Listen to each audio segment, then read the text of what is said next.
नमस्कार, मैं डॉक्टर सीमा शर्मा ऐसे संस्कृत क्लासेस में आपका स्वागत करती हूँ। भर्तृहरि द्वारा रचित नीति शतक के अगले श्लोक करते हैं।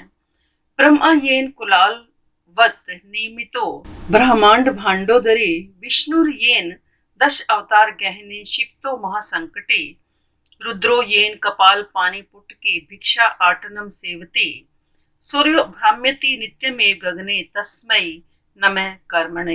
इस श्लोक के माध्यम से भर्तृहरि के द्वारा कर्मणा अपूर्वम महत्वम विद्यति कि कर्म का अद्भुत महत्व होता है, यानी कर्म अत्यधिक बलवान है, भाग्य को बलवान नहीं माना जाता। येन ब्रह्मा ब्रह्मांड भांड उदरे कुलालवत नियमितः कि जिस कर्म ने ब्रह्मा को कुलालवत कुम्हार के समान, कुलाल मैंने कुम्हार, कि कुम्हार के समान ब्रह्मांड भांड उदरे सृष्टि की रचना करने के लिए नियुक्त कर दिया है, तथा येन विष्णु दश अवतार गहने महासंकटे क्षिप्तः और विष्णु को अति दुखद 10 अवतार धारण करने की कठिनाई के कार्य में डाल दिया है। यानी मत्स्य पुराण के अनुसार विष्णु के 10 अवतार माने गए हैं। मत्स्य, कूर्म, वराह, नरसिंह, वामन, राम, बलराम, कृष्ण, बुद्ध और कल्कि। येन रुद्रः कपाल पानी पुटके भिक्षाटनम सेव्यति। येन कि जिस कर्म ने शिव जी को कपाल पानी पुटके हाथ में कपाल लेकर भिक्षा आटनम सेव्यति भीख मांगने का कार्य कराया है। सूर्य नित्यम एव गगने भ्राम्यति और सूर्य प्रतिदिन, जिस कर्म के कारण सूर्य प्रतिदिन आकाश में भ्रमण करता है। तस्मै कर्मणे नमः, उस कर्म के लिए नमस्कार है। तो यहाँ पर तस्मै कर्मणे इस शब्द में नमः के योग में चतुर्थी विभक्ति का प्रयोग किया गया है कि तस्मै कर्मणे की उस कर्म को नमस्कार है। नमः के योग में चतुर्थी विभक्ति का प्रयोग किया गया है। तो नमः स्वस्ति स्वाहा अलम बशट योगाच्य। तो कारक भी मैंने प्लेलिस्ट में डाले हुए हैं। इम्पोर्टेंट है ये श्लोक पेपर के लिए, ये पंक्ति भी इम्पोर्टेंट है और पूरा श्लोक भी इम्पोर्टेंट है। तो भर्तृहरि के कहने का भाव ये है कि जिस कर्म के प्रभाव से ब्रह्मा, विष्णु, शिव तथा सूर्य भी नहीं बच सके, उसके आगे साधारण हम जैसे जो प्राणी हैं उनकी क्या शक्ति है। अतः ऐसे बलशाली कर्म का नमस्कार करने में ही मनुष्य का कल्याण है। तो इस श्लोक में शार्दूल विक्रीडिता छंद है। यान साधुन खलान करोति विदुषो हितान द्वेषिणः प्रत्यक्षम कुरुते प्रोक्षम अमृतम हलाहलम तत्क्षणात् ताम आराध्ये सत्क्रियां भगवतीं भोक्तुम फलम वांछितम। हे साधो व्यसनै गुणेषु विपुलेषु आस्थां वृथा मा कृथा। तो यहाँ पर शुभ कर्मों के महत्ता के बारे में भर्तृहरि बताते हैं। यह खलान साधुन करोति कि जो कर्म दुष्टों को सज्जन कर देते हैं, मूर्खान विदुषः और मूर्ख व्यक्तियों को विद्वान की श्रेणी में ले आते हैं, द्वेषिना हितान और शत्रुओं को हितैषी, प्रोक्षम प्रत्यक्षम कुरुति तथा प्रोक्ष को प्रत्यक्ष के रूप में परिणत कर देते हैं, हलाहलम तत्क्षणात् अमृतम कुरुति और विष को तत्काल अमृत बना देते हैं। अतः ये साधो वांछितम फलम भोक्तुम ताम भगवतीम सत्क्रियाम आराध्य।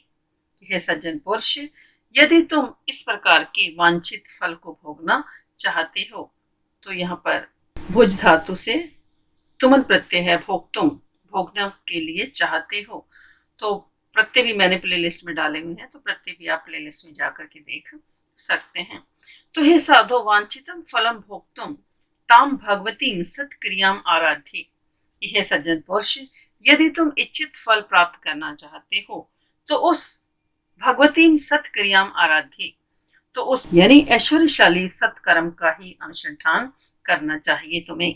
यानी तुम्हें अच्छे कर्म की ही आराधना करनी चाहिए। यदि तुम अच्छा परिणाम चाहते हो, यदि तुम अच्छा फल भोगने की इच्छा करते हो, तो तुम्हें क्या है कि अच्छे कर्म को ही करना चाहिए, क्योंकि व्यसनेषु विपुलेषु गुणेषु वृथा आस्थाम मा कृथा।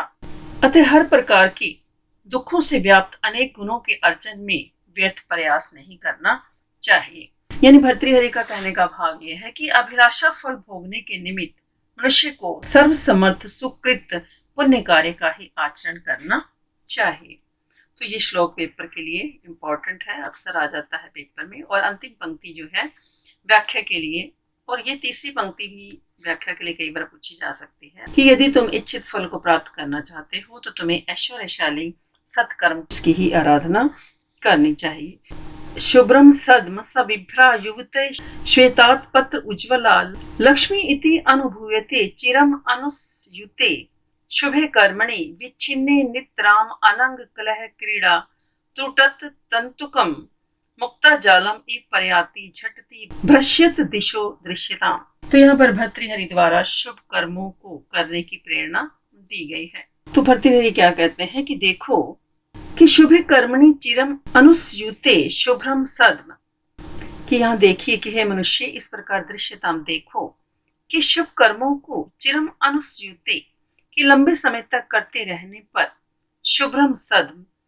उत्तम मकान, सविभ्रा युवते और विलासिता से भरी हुई नवयौवना, श्वेतात पत्र उज्ज्वला लक्ष्मी तथा श्वेत छाते वाली अत्यधिक प्रशंसनीय लक्ष्मी, इति अनुभूयते नित्राम, इन सभी का भोग प्राप्त हो जाता है।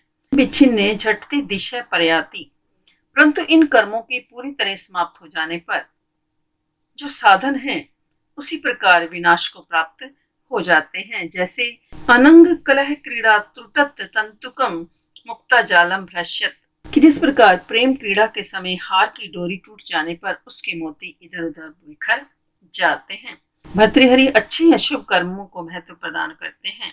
इन कर्मों से इस लोक के सभी सुख प्राप्त होते हैं, जैसे रहने के लिए श्रेष्ठ महल। परंतु जब शुभ कर्म नहीं किए जाते तब वह सुख साधन उसी प्रकार नष्ट हो जाते हैं, जैसे हार के टूटने पर मोती बिखर जाते हैं और हार टूट जाता है। तो इस श्लोक में शार्दूल विक्रीडितम छंद है। गुणवद अगुणवद वा कुर्वता कर्म जातम परिणति अवधार्या यत्नतः पंडितेन अति रसव कृतानाम कर्मणाम अविपत्ति भवति हृदय दाही शल्य तुल्यो विपाकः। तो यहाँ पर भर्तृहरि विवेक युक्त बुद्धि से ही कर्म करने की प्रेरणा की बात करते हैं कि पंडितेन गुणवत अगुणवत व कर्म जातम पूर्वता परिणति यत्नतः अवधार्या, कि बुद्धिमान व्यक्ति को, पंडितेन मैंने कि बुद्धिमान व्यक्ति को, विद्वान पुरुष को भला या बुरा काम करने से पहले गुणवत अगुणवत कर्म जातम पूर्वता, कि जो बुद्धिमान मनुष्य है उसको उचित या अनुचित कर्म करने से पहले उसके परिणाम के बारे में अच्छी प्रकार से सोच लेना चाहिए।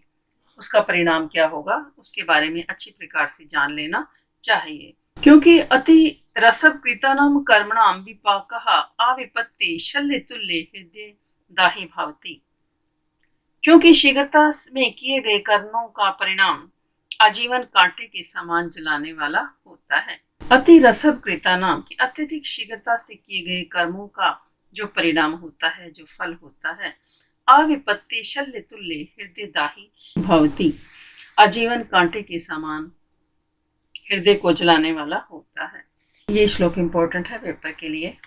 तो यहाँ पर भर्तृहरि का कहने का भाव ये है कि कर्म कि अतः कैसा भी कार्य क्यों ना हो, पहले उसके गुण एवं अवगुण का विचार करके उसे ही आरंभ करना चाहिए, अन्यथा ऐसा मिलने पर मनुष्य को अत्यंत कष्ट की प्राप्ति होती है। भर्तृहरि यहाँ क्या कहते हैं कि किसी गुणशाली या दोषपूर्ण कार्य को करते समय देख लेना चाहिए कि उसका क्या परिणाम होगा। अच्छा परिणाम होता तो कार्य कर लेना चाहिए, बुरा परिणाम हो तो कार्य नहीं करना चाहिए। बिना विचारे या शीघ्रता से यदि कोई कार्य किया जाता है तो उसके पूरे बुरे परिणाम के कारण जीवन भर पछताना पड़ता है, अतः सोच विचार कर ही कार्य करना चाहिए। तो इस श्लोक में मालनी छंद है, नन्मे ययु मालनी भोगी लोग, और छंद भी मैंने प्लेलिस्ट में डाले हुए हैं, छंद भी आप देख सकते हैं। तो ऐसे संस्कृत चैनल पर यदि आप नए हैं तो चैनल को लाइक करें, सब्सक्राइब करें और शेयर भी करें। और यदि आप कुछ सर्च करना चाहते हैं, जैसे आज हम नीति शतक कर रहे हैं, तो नीति शतक के साथ आप ऐसे संस्कृत लिखेंगे तो पूरा चैनल आप देख सकते हैं। कम्युनिटी में भी मैं पोस्ट डालती हूँ, उन पोस्ट को आप देखें और उनके आंसर भी दें। स्थाल्याम वैदूरी मय्याम पचती तिल खलिम चांदनई ईंधन ओघई सुवर्णई लंगल अग्रई विलिखती वसुधाम अर्क तुलस्य हेतु छित्त्वा कर्पूर खंडान वृत्तिम इहे कुरुते समन्तात प्राप्य इमाम कर्म भूमि न चरति मनुजो यस तपो मंद भाग्य। तो यहाँ पर भर्तृहरि क्या कहना चाहते हैं कि मनुष्य को अपने सत्कर्म से कभी भी विमुख नहीं होना चाहिए, क्योंकि इस लोक में उत्पन्न हुए तपहीन व्यक्ति के लिए भर्तृहरि इस प्रकार स्पष्ट करते हैं कि यह मंद भाग्य मनुजा इमाम कर्म भूमि प्राप्य तपः न चरति, कि जो मंद भागी मनुष्य इस कर्म भूमि को यानी तप भूमि को प्राप्त करके तपः न चरति तपस्या को नहीं करता है। स बेदूरी मैयाम स्थाल्याम चांदनई ईंधन ओघई तिल खलीम पचती। तो वह व्यक्ति मानो वैदूर्य मणि की स्थाल्याम बलटोई में तथा चंदन की लकड़ियों से मानो तिल खलीम पचती तिल की खली को पकाता है। अर्क तुलस्य हेतु सवर्णई लंग अग्रई वसुधाम विलिखती।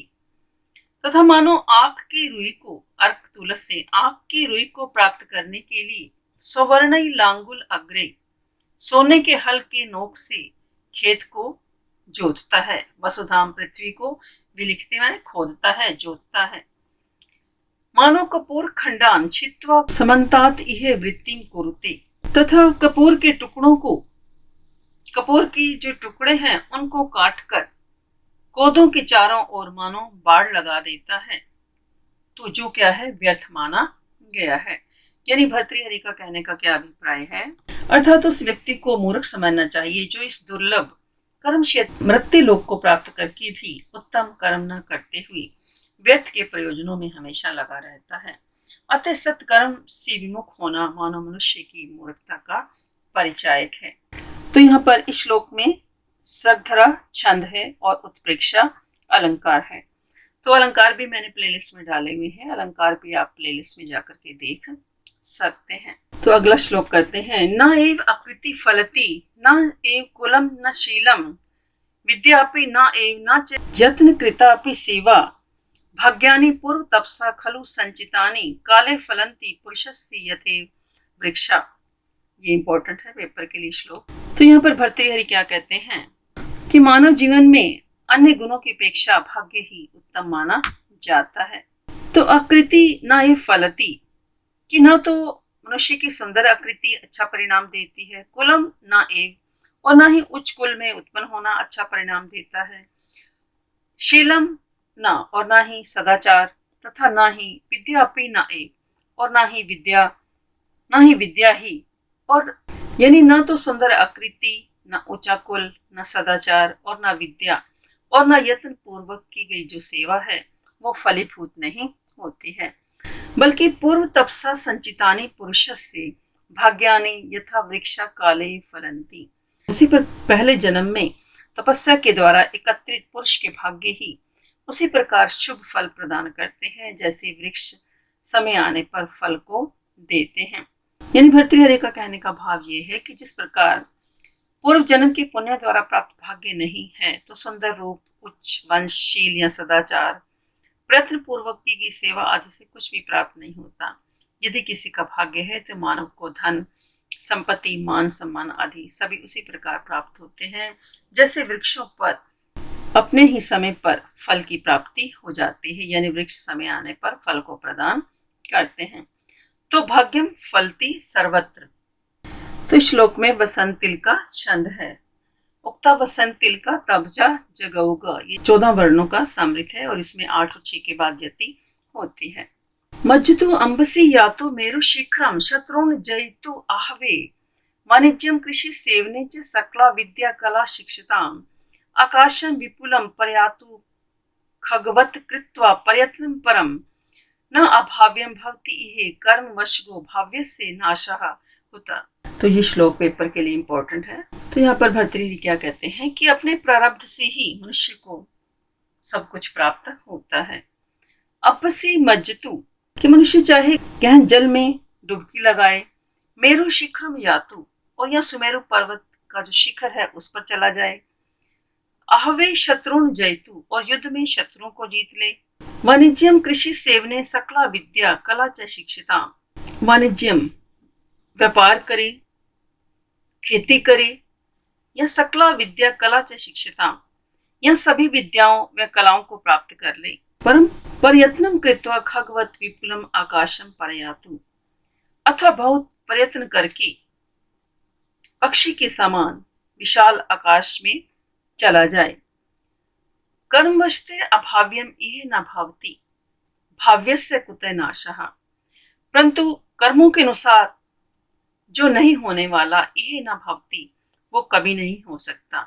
भाव्यस्य कुतः नाशः, परंतु जो अवश्य होने वाला है वह कभी नहीं रुक सकता।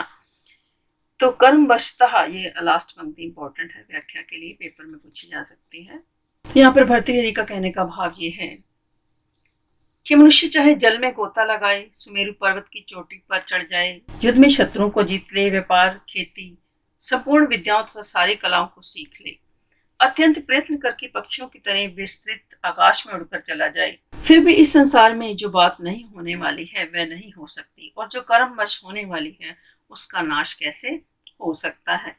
अर्थात अनहोनी बात कभी होती नहीं और होनी टल नहीं सकती। प्रारब्ध वश से ही मनुष्य को सब कुछ प्राप्त होता है। जो कुछ प्राणी के भाग्य में नहीं लिखा उसे वह लाख जोखिम उठाने पर भी नहीं प्राप्त कर सकता, और जो उसके भाग्य में लिखा है उसे वह स्वयं ही प्राप्त कर लेता है। यानी यद भावी तद भवति एव, यद भावी न तद भावी, भावितव्यम भवत्येव, नारी केल फल अम्बुवत, गंतव्यम गच्छति तद गज भुक्त कपित्ववत। तो इस श्लोक में शार्दूल विक्रीडितम छंद है। भीमम वनम भवति तस्य पुरम प्रधानम, सर्वो जने स्वजनताम उपयाति तस्य, कित्सना च भूर्भवति सन्निधि रत्न पूर्णा, यस्य अस्ति पूर्व सुकृतम विपुलम नरस्य। पूर्व जन्म में किए गए पुण्यों से मनुष्य को सर्वत्र सौभाग्य की प्राप्ति होती है। यस्य विपुलम पूर्व सकृतम अस्ति, तो यहाँ भर्तृहरि क्या कहते हैं कि पूर्व जन्म में किए गए पुण्यों से मनुष्य को सौभाग्य की प्राप्ति होती है। कि जिस मनुष्य के पास विपुलम पूर्व सकृतम अस्ति, पूर्व जन्म में किए गए पुण्य है, तस्य भीमम वनम प्रधानम पुरम भवति, उस व्यक्ति के लिए भयानक वन भी एक प्रमुख नगर के रूप में हो जाता है। सर्वे जना तस्य स्वजनताम उपयाति, और सभी मनुष्य उसके लिए अपने बंधु बन जाते हैं। कृत्सना च भू सन्निधि रत्न पूर्णा भवति, और उस व्यक्ति के लिए समस्त भूमंडल उत्तम रत्नों से परिपूर्ण हो जाता है।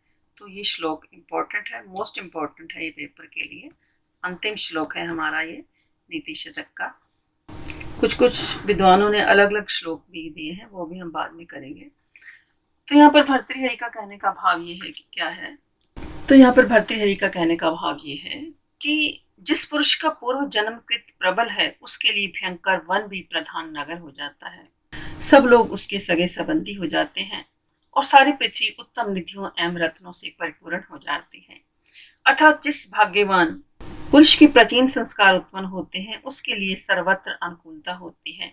अतः मनुष्य को हमेशा पुण्य का संचय करना चाहिए, इसी में उसका कल्याण निहित है। तो इस श्लोक में वसंतिल का छंद है और अनुप्रास अलंकार है। तो अलंकार की वीडियो भी मैंने डाली हुई है, प्लेलिस्ट में जाकर आप अलंकार भी देख सकते हैं। तो इस प्रकार आज हमने कुछ श्लोक किए जिनमें कर्म ही बलवान है, भाग्य नहीं। शुभ कर्मों की महत्ता के बारे में बताया गया तथा शुभ कर्मों को करने की प्रेरणा दी गई कि मनुष्य को अच्छे कर्म ही करने चाहिए।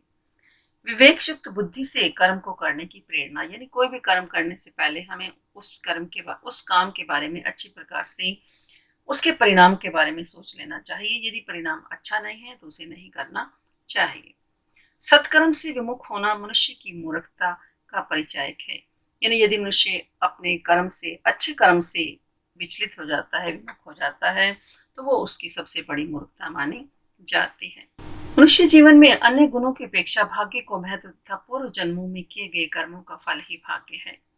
यानी जो कुछ हम इस जीवन में प्राप्त करते हैं वो हमारे भाग्य के कारण ही प्राप्त होता है। पूर्व जन्म में जो हम कर्म करते हैं वो ही हमारे इस जन्म में भाग्य के रूप में परिणत होकर के हमारे सामने आ जाते हैं। प्रारब्ध से ही मनुष्य को सब कुछ प्राप्त होता है। यानी जो हमारे संचित कर्म होते हैं उन संचित कर्मों से ही मनुष्य को सौभाग्य की प्राप्ति होती है। जिस भाग्यवान पुरुष के प्राचीन संस्कार उत्तम होते हैं उसके लिए सर्वत्र अनुकूलता होती है। उसके लिए क्या है, भाग्य सदैव ही तत्पर, कुछ भी करने के लिए भाग्य सदैव ही तत्पर रहता है। तो आज हमने नीति शतक पूरा कर चुके हैं। तो आज के लिए इतना ही। धन्यवाद। जय हिंद, जय भारत। मिलते हैं अगली वीडियो में। नमस्कार।